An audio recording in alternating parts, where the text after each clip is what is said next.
yang keempat, takbiratul ihram, pindahkan dari rakaat pertama menuju rakaat yang ketiga. Lalu kita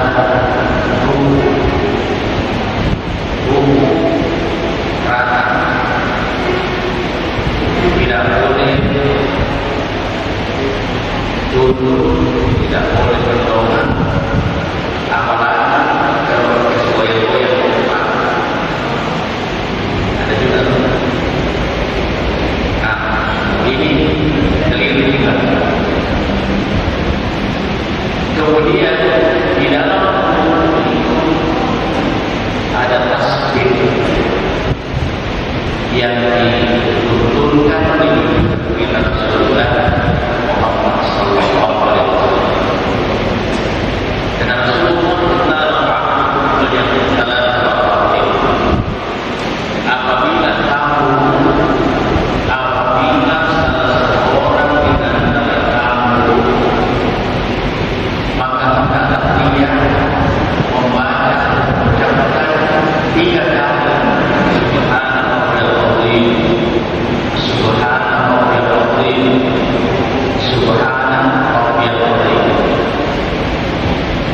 jamaah yang dirahmati Allah, kata Rasulullah adalah itu sesungguhnya yang paling sedikit.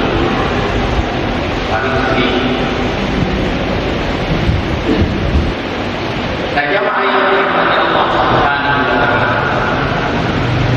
hadis berikutnya dari Muhammad radhiyallahu anhu qala Rasulullah sallallahu alaihi wasallam ala yuridu an taqra'a rafi'an sajidan. Kata Rasulullah sallallahu alaihi wasallam bahwa bila untuk membaca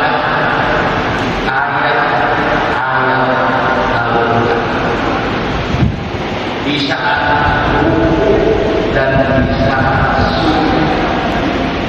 Jadi sujud itu bukan ayat-ayat yang dibaca, tapi tasbih.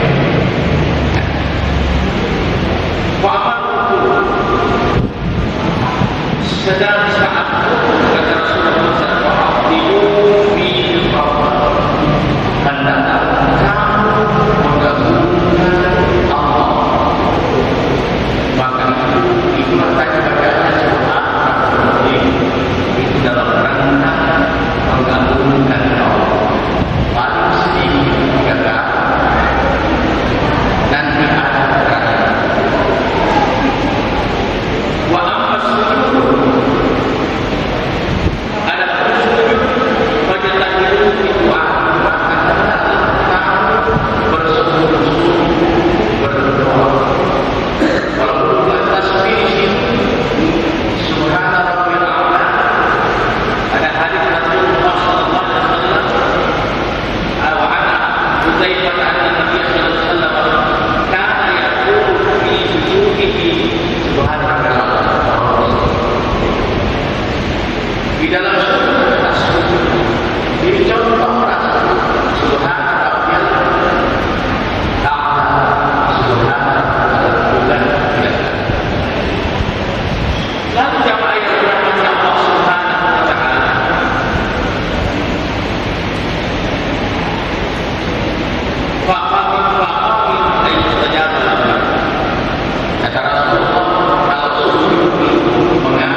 Kemudian wa asyara bi yadihi al-ardh. Rasulullah sallallahu alaihi wasallam memberi isyarat, lalu letakkan tangannya di keningnya, baru dia berusaha di dalam penjelasan. Dan yang Allah Subhanahu wa ta'ala, jadi yang pertama ini, kemudian wajah ini kedua telapak tangan yang bersama di tangan, waktu dua ini dua, kemudian waktu pada ini, kemudian ujung jari kaki kita itu yang keduanya dilekupkan, lalu yang jadinya ada warna.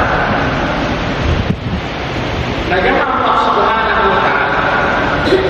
Lalu yang berikut, Ibnu Tausiyah menjelaskan bahwa di saat Rasulullah sallallahu alaihi wasallam meletakkan tangan di keningnya, baru beliau usap itu maknanya adalah kening dan hidung saat hidupannya. Jangan sampai dibedakan, walaupun penamaannya iya, yang atas kening yang bawah hidung, tetapi di dalam sujud itu hanya satu. Itulah sebabnya atau hikmahnya Rasulullah meletakkan tangannya di keningnya, baru dia usap sampai ke hidungnya.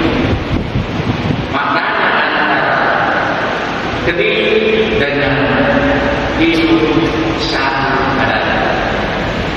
Nah, yang Allah Subhanahu wa ta'ala, Imam Qurtubi berkata, hal ini menunjukkan bahwa hukum asal sujud adalah menggunakan kening baru hidung. Ini dirinci oleh Imam Qurtubi, artinya letakkan kening dulu baru hidung, hidung baru hidung.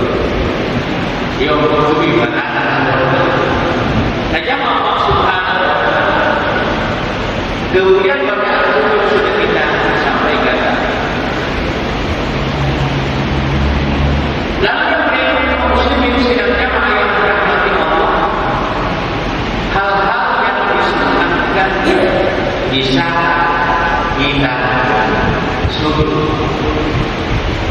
Hadis Rasulullah sallallahu alaihi wasallam dari Walid bin Hujr, anna Nabiy sallallahu alaihi wasallam lamma sajada wa ta'ajjaba baina kafaihi wa jama'a kafaihi. Rasulullah sallallahu alaihi wasallam kalau tatkala beliau sujud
Jadi situ selalu ini keliru berdasarkan sabda Rasul yang memberi akal ketiaknya, sehingga Rasulullah SAW di dalam hadis yang lain kelihatan ketiaknya Rasulullah oleh sahabatnya dilihat dari belakang ketiaknya Rasulullah SAW.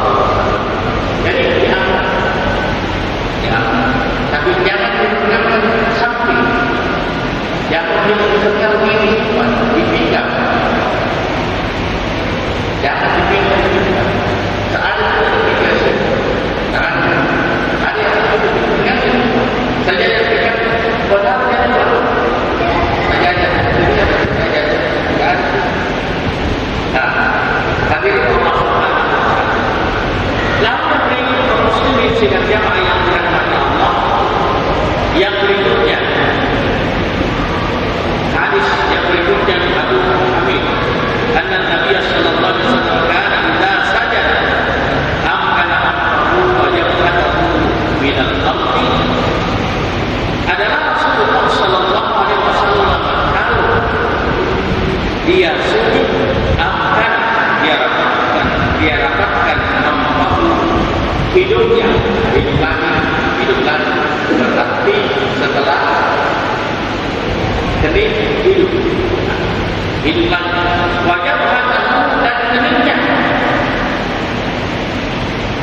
jadi dirapatkan kening dengan ini apa namanya dengan yang hidup di tempat sujud, di masjid tempat sujud minal ardi ilan wa naha yadaihi an jambayhi, kemudian dia renggangkan tangannya dari pinggangnya. Jadi jangan diletakkan pinggang, direnggangkan di tangan, renggangkan. Nah, jemaah Allah Subhanahu wa taala wa wada'ahu, kemudian dia letakkan hanya wada'ahu, kemudian diletakkan tapak tangannya atau pinggangnya atau mangkibai, kemudian diletakkan telapak tangannya setelah dia punya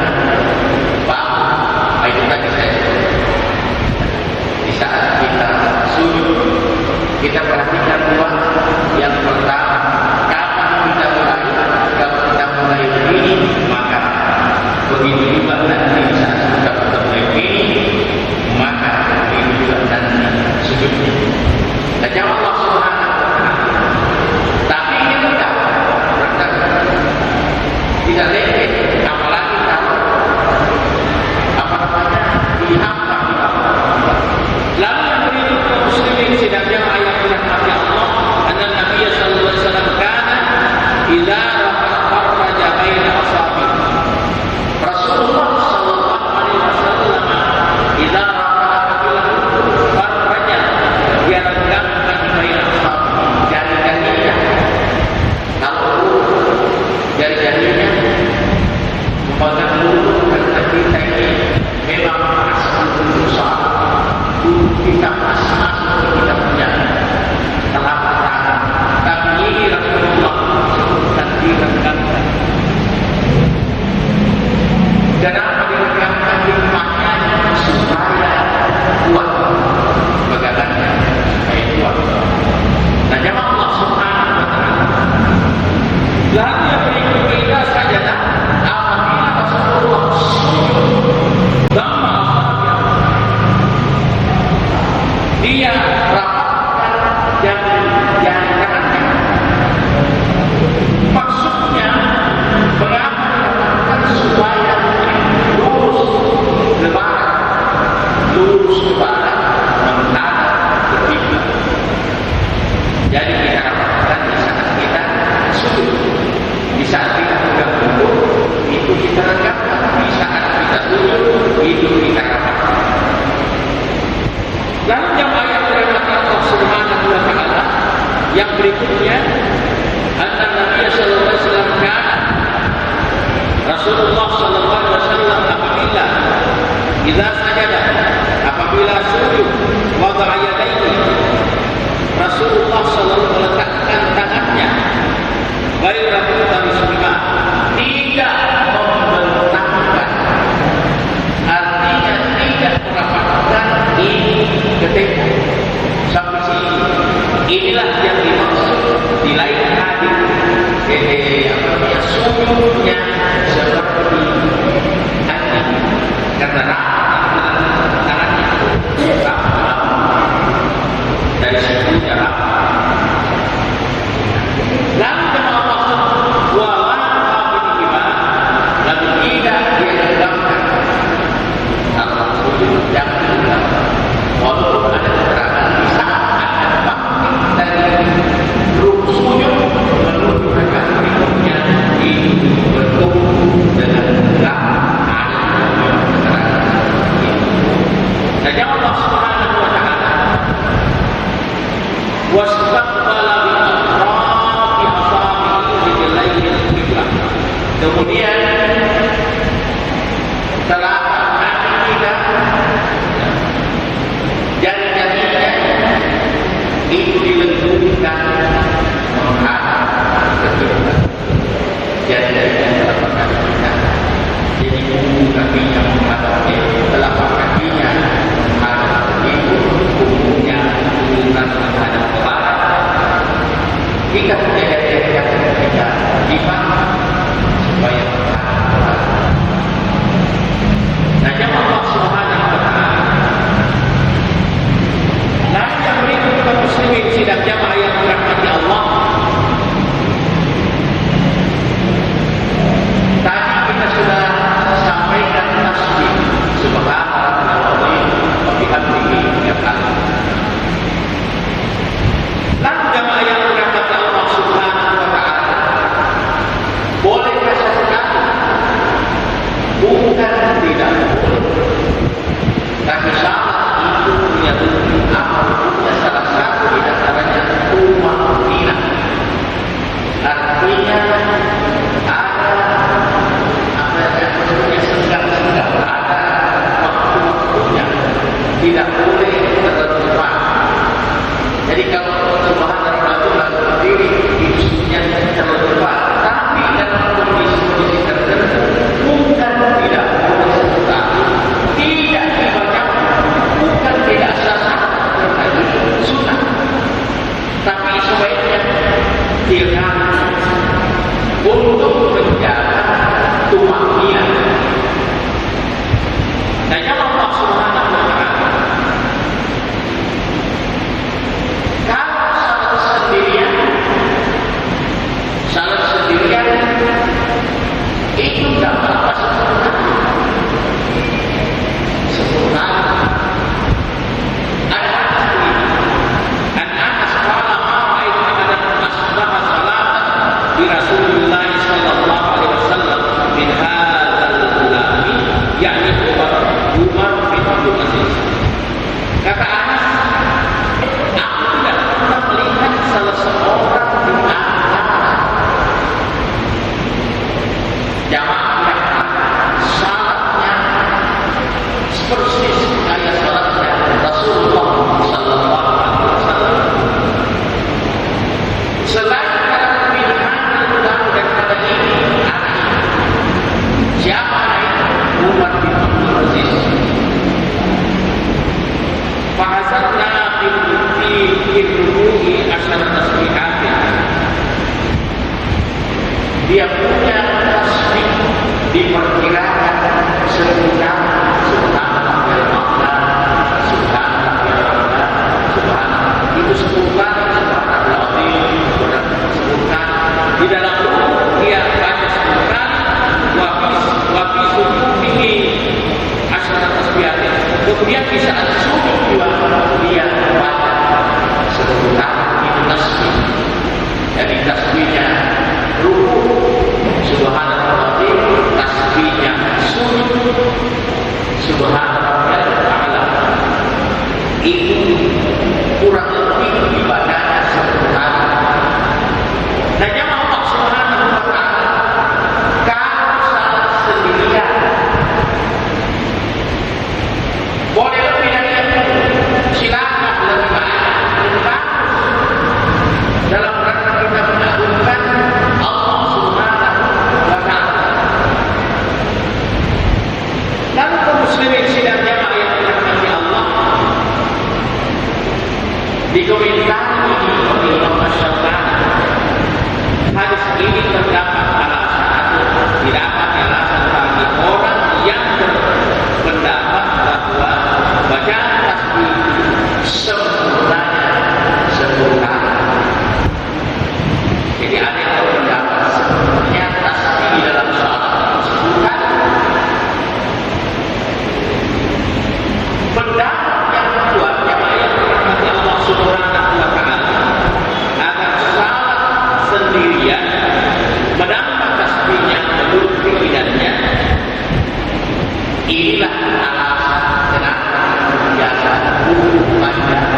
ditiadakan. Tetapi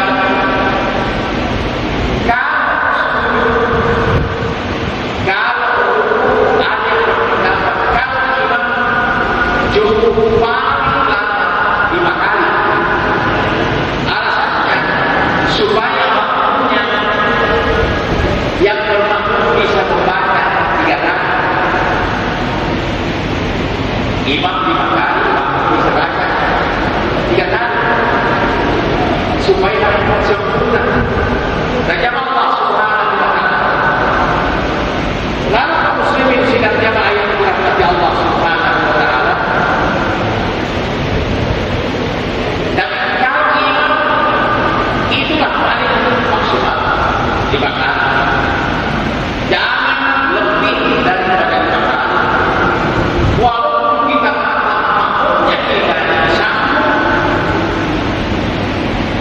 Kalau kita berdiri itu memang tidak terlalu berat, tapi karena kita lutut baru selalu lutut itu akan bisa ada kenyataan.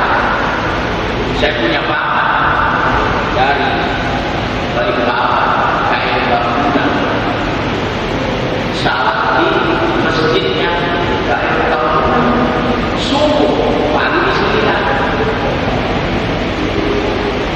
Dia ngomong begini, dia ustaz, sekali nyumpah salat subuh di rumah. Masa mau di rumah salat subuh tidak ada lagi nama.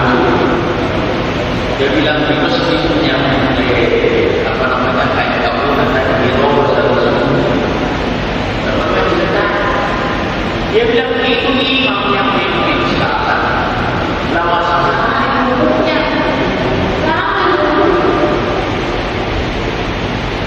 karena dia terpas kita angkat kita punya kemampuan masih lagi sehingga dia katakan 3 kali tambahannya ya 2 kali aslinya.